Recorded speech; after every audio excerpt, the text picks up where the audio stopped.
It's the Sick Show. It's the Sick Show. It's the Sick Show.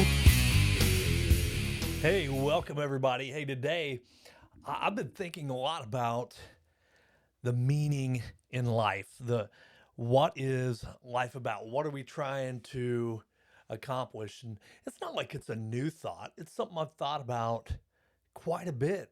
Probably my first recollection of thinking about the meaning of life was probably in my early teens. Just you're starting to have that internal struggle, just thinking about like, why am I here? What am I doing? What's the purpose of all this?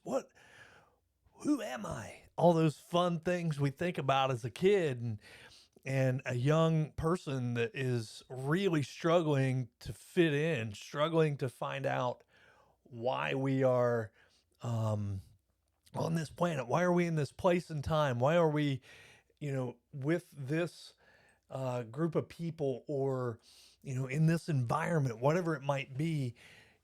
What is the meaning of all of this? And, as I got older, I explored some different things. As, you know, I began reading the Bible.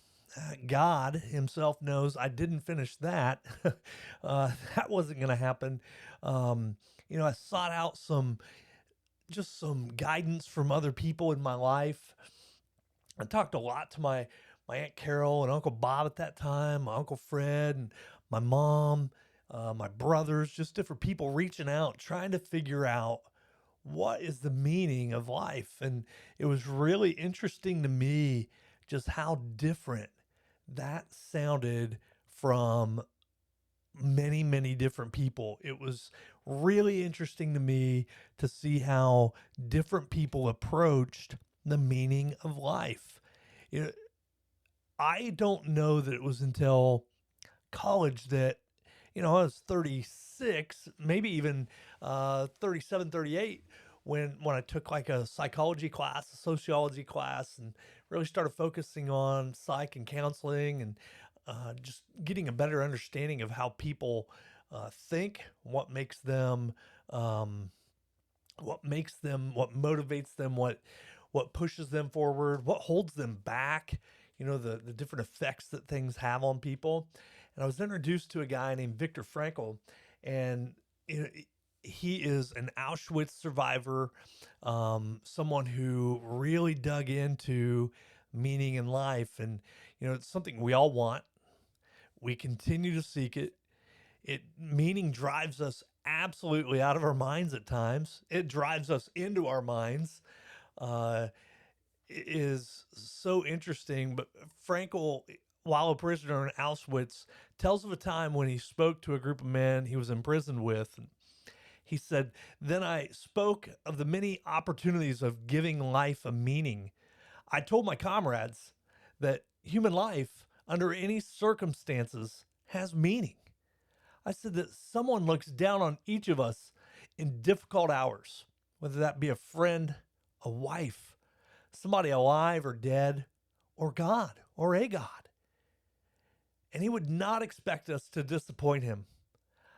I saw the miserable figures of my friends limping towards me and to thank me with tears in their eyes." And that was something he quoted later on after he had been released from these concentration camps, Auschwitz, where his father died, his brother died, his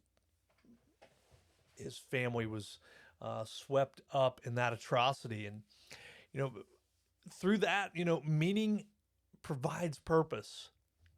It motivates us. This idea of, you know people experience the same events all the time.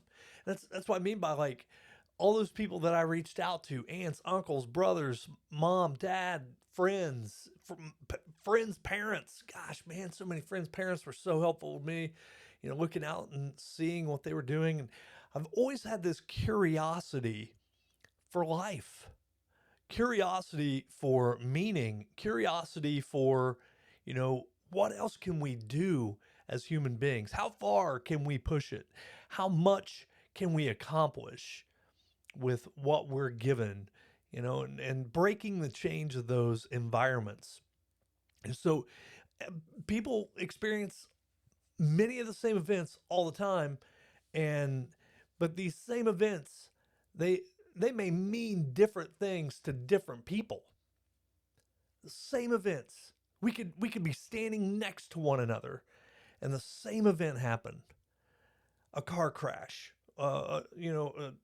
some sort of, accident. Um, and it affects us so differently. The death of a parent, to siblings, it certainly affected me and my siblings differently when our parents died, and it affected us differently for each of them when they died. So it's so interesting to think about and reflect on this meaning. I can't stress enough, the deeper underlying values that are associated with all of life's varying experiences.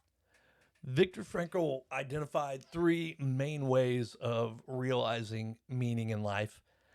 By making a difference in the world, by having particular experiences, or by adopting particular attitudes. Now, think about that for a second. Making a difference in the world can look very different for each of us. It does look very different for each of us. Particular experiences look very different for each of us. Even the same experiences can be very different due to our particular attitudes, our backgrounds, our experiences that we've had in the past. You know, watching a car go by is very different for me than it would be for my wife, my kids, many other people. Cars to me are a huge deal. I love cars. I love all vehicles, and I think um, not only my obsession with them, but we have an obsession with them as a culture. We are obsessed with travel. But my experiences when a car goes by are affected because of how I was brought up. My dad's love for cars as well, taking me to car shows, talking about cars, and then that passed on to me, and I wanted to know more about them. I wanted to uh, touch, experience, drive, know more about them. So those particular experiences. So someone else, they see a car go by and they just see some white blob. To me, I'm like, ooh, 67 Chevelle. You know, or ooh, check out that C10 in the backyard, way back there behind the barn. Did you see it? It had to be a 67 because it didn't have marker lights on the sides. Just silly things like that. Adopting particular attitudes, the way I feel about something, the way I interact with other things, the experiences I've had are a big piece of that. And y'all are the same. We adopt these attitudes toward things. We experience the world differently. I feel very differently, and in fact, it changes over time. I feel very differently about onions right now in my life, and I know I'm simplifying things, but I feel very different about onions at this time of my life than what I did 27 years ago when Jennifer and I were getting ready to go on our honeymoon, and I had an onion on my sandwich at Mason's Drive-In, and it made me gag. Like I was dry heaving right there in the lot. People beside us because an onion was on my sandwich. Well, that's very different now. I put onions on my sandwich now. So we adopt these attitudes, these tendencies towards things, and I think that's a big piece of where meaning in life comes from. I've adopted a meaning in life, a thought towards change, and my ideas of change affect other components of my life. Frankl was aware of that. And those three main ways of realizing meaning in life, but a difference, particular experiences, and adopting particular attitudes are universal for all of us. This is a skill that we can all work on, and just being cognizant, being aware of thinking about how we approach life, that meaning in it, that realizing that we are active participants in acting out this meaning in life. Um, through the process of reflecting, or the reflection of meaning, we're asking ourselves to take a critical look back at what experiences we had, and what it really meant to us. You know, looking at the issue from all angles, and hoping to see the cause of the problem from a different angle. There's an incredible theory out there. It's called I think it's six hats, uh, six thinking hats, or something to do with that. And it comes down to these six hats we could wear as individuals, and the benefits of using them, what they are, what order should they be used in, and all these different ideas, and not necessarily what order they should be used in. They're all pretty interchangeable, but um, the benefits of it is, you know, for just analyzing things from different perspectives, to be more productive in our thinking, to help improve our decision making skills. And so, like, there's a blue hat and a white hat, a green hat, yellow hat, red hat, black hat. And I think somebody's added a seventh hat at some point. Maybe it's like, I don't know, maybe it's a Mets cap because maybe they look at everything. I'm just kidding, Mets fans. I'm so sorry. That's probably really Yankees fans. But anyway, so like, the blue hat is like metaphorically worn by anybody who's in charge, so it's like our inner self that's running the show, and it kind of gives us the ground rules. It's usually used in like meetings and stuff, where different people wear it, but you can look and approach decision making from the same thing too. So, like, we have this agenda or this goal, and that is our blue hat thinking.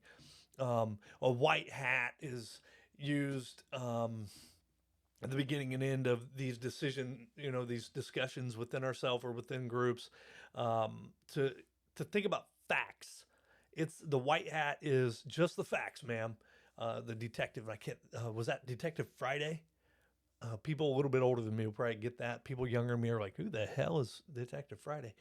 But it's used at the beginning to concentrate on facts, data, and, you know, eh, and at the end, just to question ideas from the other people or the other hats that you've used. So think about, as you're making a decision and seeking out information, how you can look at it from these different hats. There's a green hat, it's for new and innovation. Oh my gosh, somebody's going to have an absolute cow over the green hat being the new and innovative ideas. They're going to associate it with green energy, and oh my God, you're such a whatever. And please, people, stop.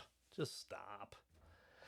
Yellow hat, it's like the optimistic person. I am definitely a yellow hat wearer. I am the ever optimist. I'm always looking for the opportunity. I'm always looking for how can we improve, get better. What are the opportunities? What are the ways that we can move forward? The red hat is the intuitive hat.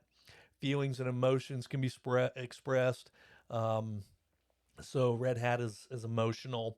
Um, you know, they just identify like gut feelings. The black hat is the negative but logical hat. So it looks at possible solutions or ideas, determine if they may or may not work. Um, uh, Now, listen, don't confuse that with negativity, without reason. Um, this is the red hat does that for you. They're the feelings. Black hat is not negativity. It is the, hey, look, man, uh, I I like the idea, but the reality is this. It's kind of that grounding force. So that's what this six hats. And like I said, it may be seven hats now, but when I remember going through it, it was six hats, and you know they all had a function. And I still think about that when I'm going through different ideas. I often think about six hat theory, and especially as a decision maker, someone who has to analyze situations quickly. I want to read the room, see who's wearing what hat, and figure out how can I communicate best with them. What is their line of thinking? If I present an idea and someone across the room is like, well, okay, obviously there's my black hat or my, depending on what that next sentence might be, they could be a red hat. They could be someone who's like, I don't really like that. Okay, that's my red hat. Or it could be someone that says, I get what you're saying, but this is probably not the best time for it. Okay, they're my black hat. So I need to be more innovative. I need to find some different avenues to go. So I got to put my green hat back on. You know what I'm saying? Like, you can look it up online. I'm not going to sit here and spend a bunch of time on it, but it's an important thing to have in your, in your toolbox, our toolbox of life. And as you're seeking meaning, realize that these are, if you can wear these different hats, you can look at things from a different approach. You can start to analyze where you are in life and really start focusing in on what are the possible outcomes, what are the possible pitfalls. Analyze your feelings, think about that, put everything out on the table. Set some goals, and as you go, you're going to want to adjust those goals. They're not, man, they don't have to be stationary. They don't have to stand there and be like, okay, well, I got to go back and check in with my goals. You want to check in with your goals, but you also want to realize your goals may change. And that's part of seeking meaning right there. Important questions like, what is your life about? What does this mean to you?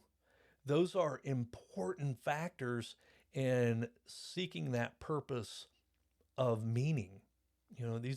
These are questions that are meant to help you figure out what your experience really means as things unfold. What are the things that are important to you? What are the things that really stand out? Oftentimes I reflect back on things and I didn't realize that a portion of it was a huge deal to someone else until we have that conversation. And then I find out, that was a big deal. The way I responded to that was a big deal, or the way someone else responded toward me, they didn't realize was a big deal.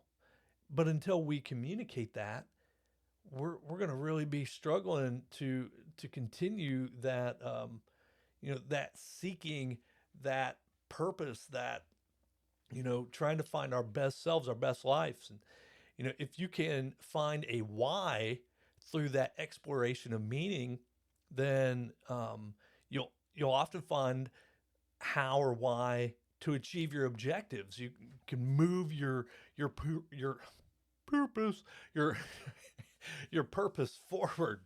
And so basically, if we ask to look for meaning, you will find it. You will find it, but you got to push. You may have to wear different hats. You may have to get it way out of your comfort zone in order to find that meaning, in order to, really move that needle forward. And, look at it on an implicit level. The significant life influence that generate meaning systems. That's what I'm talking about here. Like, meaning at the core of your behaviors, your feelings, your thoughts, everything is connected. And at the middle of that, think of these as bubbles. You have feelings of bubble over here, and we were just talking about hats. And behaviors are the things that we do, and our thoughts. They all come into play together. They meet in the middle, and where they meet in the middle is meaning. There's meaning to that. Not all of our feelings are at our core. We may get upset about something really quickly. We have a knee-jerk reaction, but that doesn't mean it's at the core. They're a component of it. Our behaviors, the things we do, may not be at our core, but they're a component of it. Our thoughts may not be at our core, but they're a component of it. A piece of each of those meet in the middle. They meet in the middle and form meaning. This is where I wish I kind of had, opportunity to do this video wise. It'd be kind of cool. I feel like I'm teaching again. And really, I didn't mean to be. I just thought, man, I want to talk about meaning. I want to talk about meaning of life and, the process I've gone through. And this may not be for everybody. Frankl may not be that person for everybody. It's kind of the person I've wrapped my head around, and Covey and some other people that I look towards for guidance in finding the meaning, of what my life is about. But there, you can create a system of sorts, and I think about these four dimensions that operate simultaneously. We just talked about the four dimensions of feelings, behaviors, thoughts, and how they come into meaning. It's all connected there, and so those dimensions all operate simultaneously. And different theories have different thoughts about what is at the core of what is happening, in our thoughts, in our meaning, how these interact with one another. I spend quite a bit of time thinking about how I attach meaning to something. You know, the why behind that. Why is that one so important? There are things that are really important to me, and it varies. Sometimes it's possessions, sometimes it's words, sometimes it's thoughts. It's really interesting to me to see how my siblings attach meaning to things that I probably don't. And we come from the same household, we come from the same parents, but I think our life experiences are very different. And when when someone attaches meaning to something, what happens? It's different for everyone. One possibility is just a stimuli that's present, or how we evaluate it. That stimuli meaning how we evaluate what is presented, and you know considering what we feel when that issue, or that stimulus is put in front of us, and then got to consider the meaning of that stimuli too, and then you're going to behave in a certain way. We're pretty predictable. We develop patterns of behavior that are pretty predictable for the most part. There's going to be some outliers here and there, but I would venture to say that I react the same way 99.9% of the time to the same situation over and over and over again. Unless that's like I'm reaching up and touching a hot stove, I'm going to react differently that second time. But for the things that we have yet to really analyze, you analyze that very quickly. You analyze touching a hot stove very quickly as a person. You see it, you touch it, it really hurts, and all of a sudden you remember that as something that hurt you. But interestingly enough, when it hurts us emotionally, we do not behave in the same way.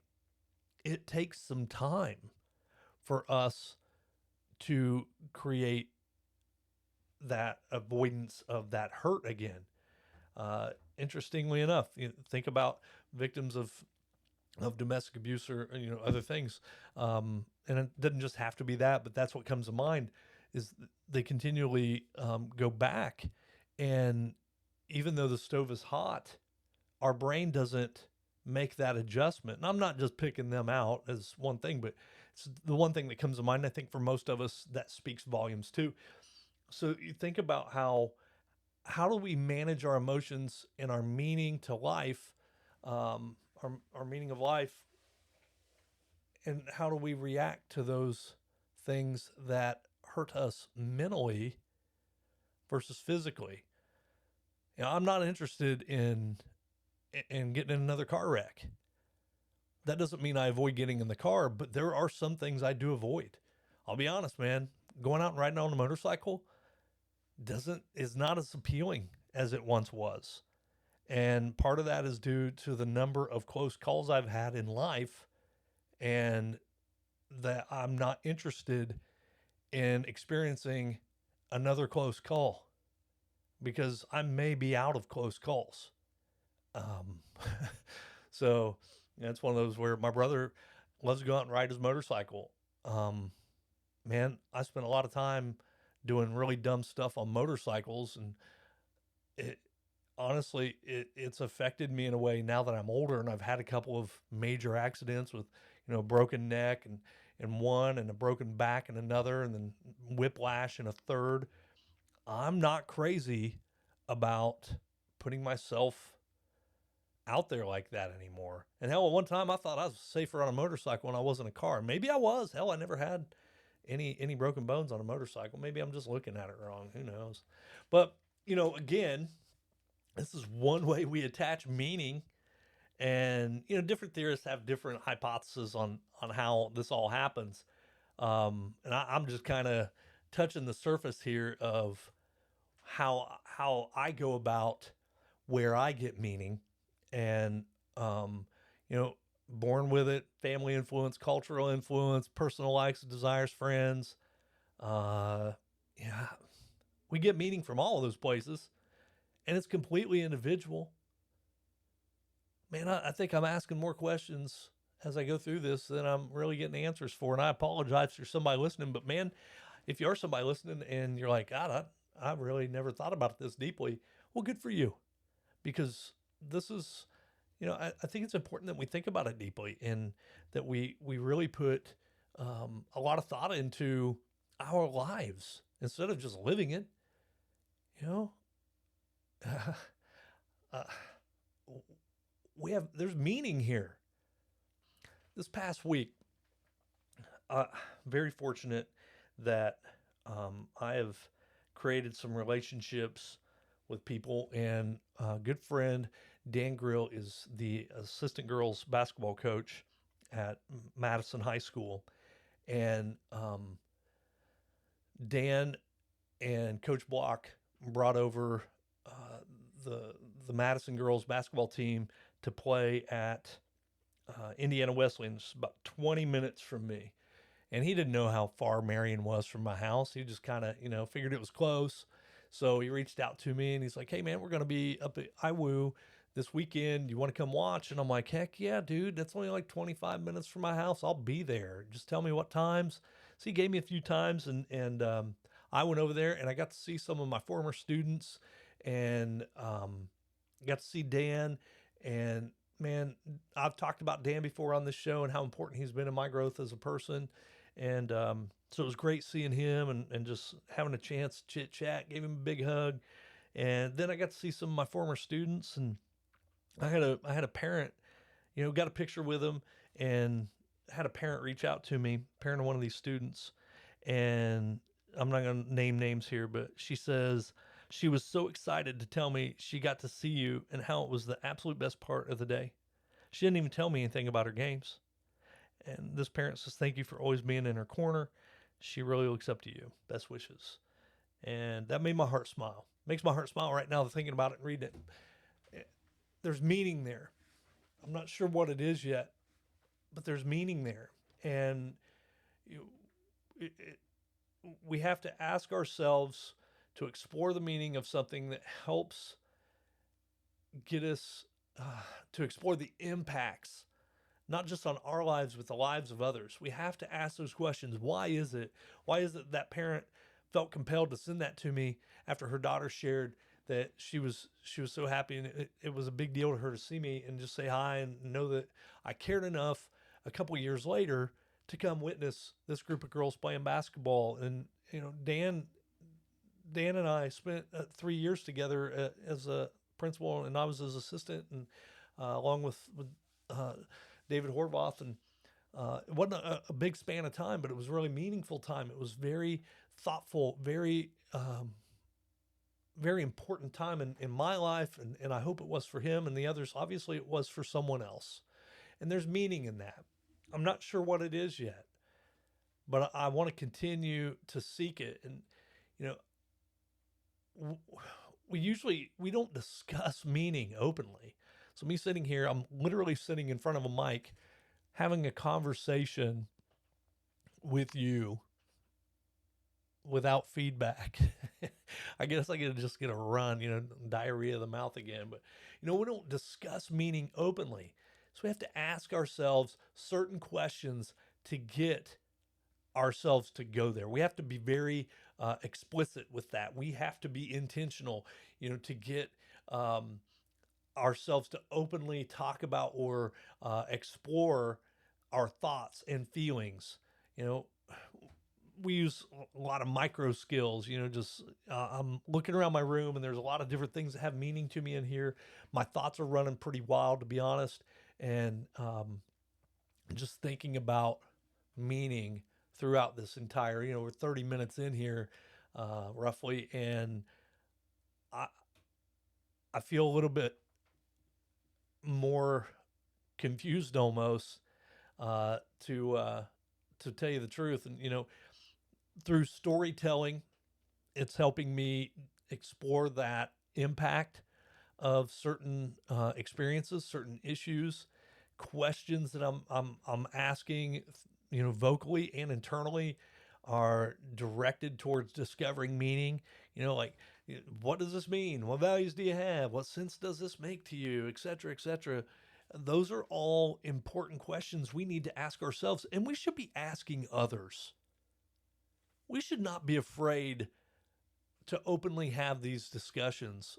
How cool is it? Like, I listen to a lot of podcasts. I think of myself as a super listener, and I listen to things where people go deeper.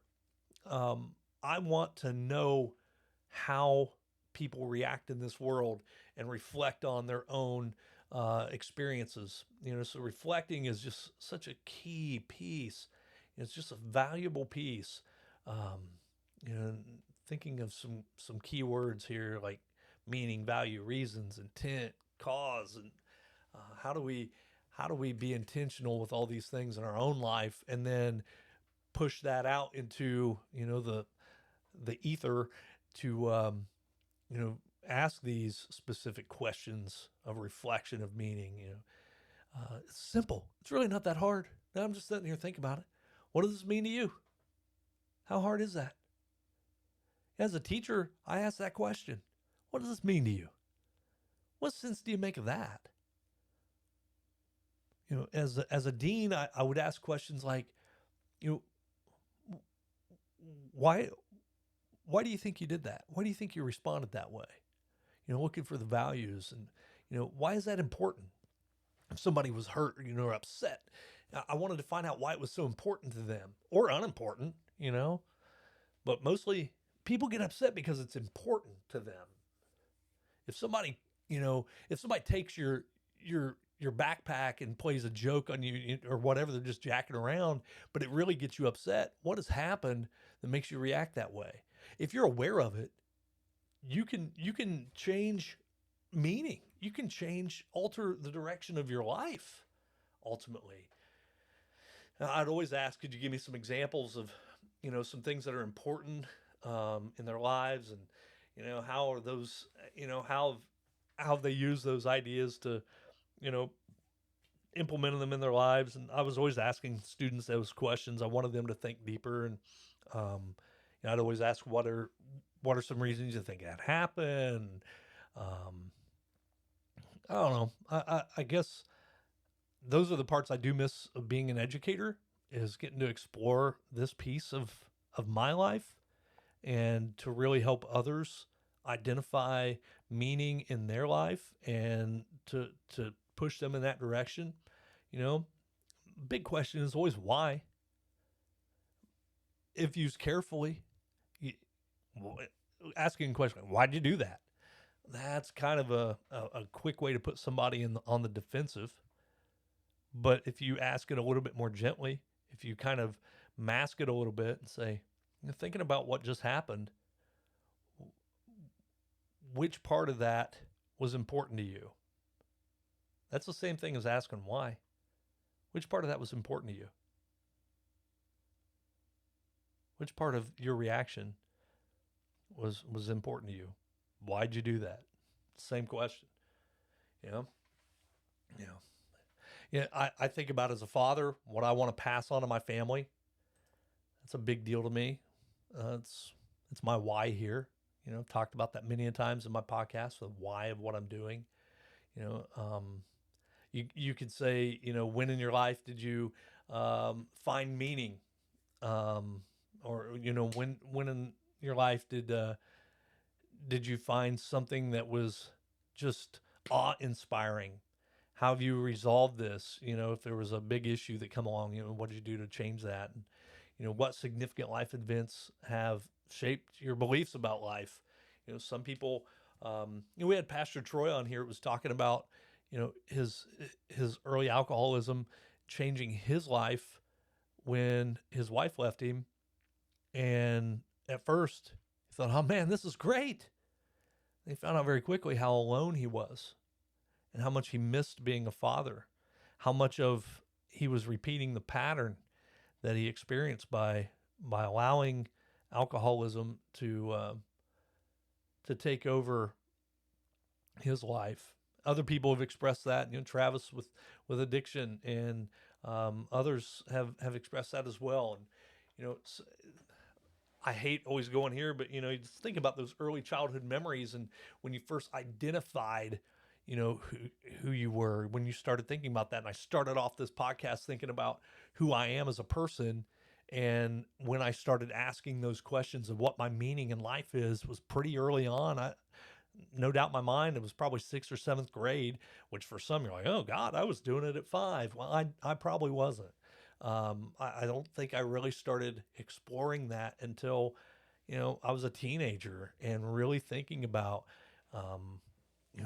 what was our socioeconomic status? What is different about me being, this kid and them being that kid? What's the differences in our lives? I didn't really think about that until probably junior high, maybe even high school. Definitely by the time I was a freshman, I was certainly thinking about that. I was thinking about my own spirituality. I was raised in a home where, my great grandfather, my great grandpa Toby, was a pastor of a church. And from what I understand, I never met my grandma Toby, but she was a religious woman, went to church. When I was a young person, went to church a lot, raised as a Christian. But I knew that my dad had some questions, and I thought that was really interesting, really intriguing, and it's what's led me on the path I'm on, and just seeking out answers, asking questions, not being afraid to go a little protest here and there. I'm not.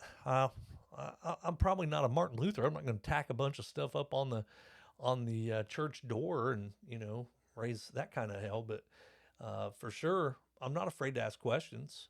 You know, you know, and then I think about, where am I in my life journey now? Where am I in my life journey? Where am I in my spiritual journey? And really thinking and reflecting on that meaning. And it's very similar to a reflection of feelings, just with the emphasis being more on discovering meaning, you know, just key words that come out as I'm speaking. And I'm really thinking about right now speaking clearly, because I know that I'm someone, I can be very lazy with my tongue, and it's been brought up to me a lot. Well, culturally, that's where I'm at. That's where I came from. That's how I was raised. And I don't think necessarily raised, but I'm pretty laid back and easygoing. And I've always been pretty good with words and utilizing my body language and language itself to navigate through the world. And it can be. I digress from that. God, I could go all over the place with that. But just thinking how difficult of a skill it is to master meaning, just to really reflect on and be intentional in that. We sometimes we run into conflicts between our values and our meanings. It's a cognitive dissonance. And I see that pop up on Facebook all the time, man. People, it's that accountability piece I talked about early on in the podcast. We got to hold ourselves accountable, and that's tough.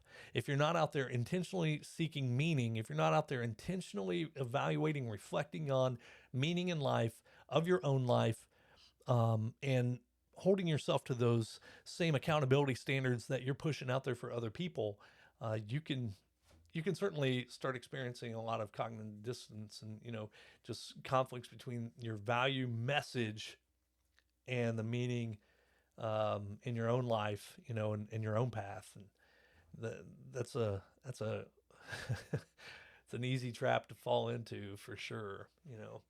But there are other theories that focus on meaning. I focus a lot on Frankl.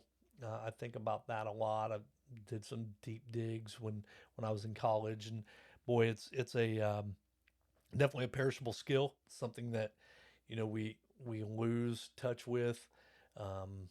Just thinking of um, thinking of something other than being negative, in which I'm a very positive person, and I think about the positives in life. I know I think about the positives more than I think about the negatives. But I'm not afraid to have like person centered um, interventions with myself, or just looking at what's the meaning of life, that existential. I do a lot of that, and I think a lot about my cognitive behaviorisms, and like Beck and some others. But I don't know. Think about the meaning of life. Just put some thought into it. Write some notes down, and think about what is the meaning in your life. What are the things that are important? What are you trying to accomplish? And through that, you start to develop your why. And I think it's an ongoing conversation, but it sure motivates me. It it allows me to realize um, how fallible I am, how imperfect I am as a person, and I'm okay with that. I I don't need to be perfect. Um, I think there's a lot of value in understanding that uh, it's a constant building phase for me, and I love that. Other people are going to be like, "Oh my God, I hate that. I hate the idea that I can't be perfect or whatever." And man, start looking at your meaning a little bit. Start looking at your purpose. Start thinking about what it is you're trying to accomplish, and that may help you with that. I'm not a counselor. It's not what I do. This here was just a quick podcast. Trying to keep it under 45 minutes. I think I'm pretty close. I am. I got a couple minutes to spare. I could probably do a rap or something, but nobody wants to hear that. I don't know. Man, I needed a good therapy session. This has been helpful for me. I hope it's helpful for you too. Everybody, I'm out of here. We'll see you. Thanks for listening. Oh, yeah. Do that whole like and share thing. I don't mention that very often. Oh, I think I got an email.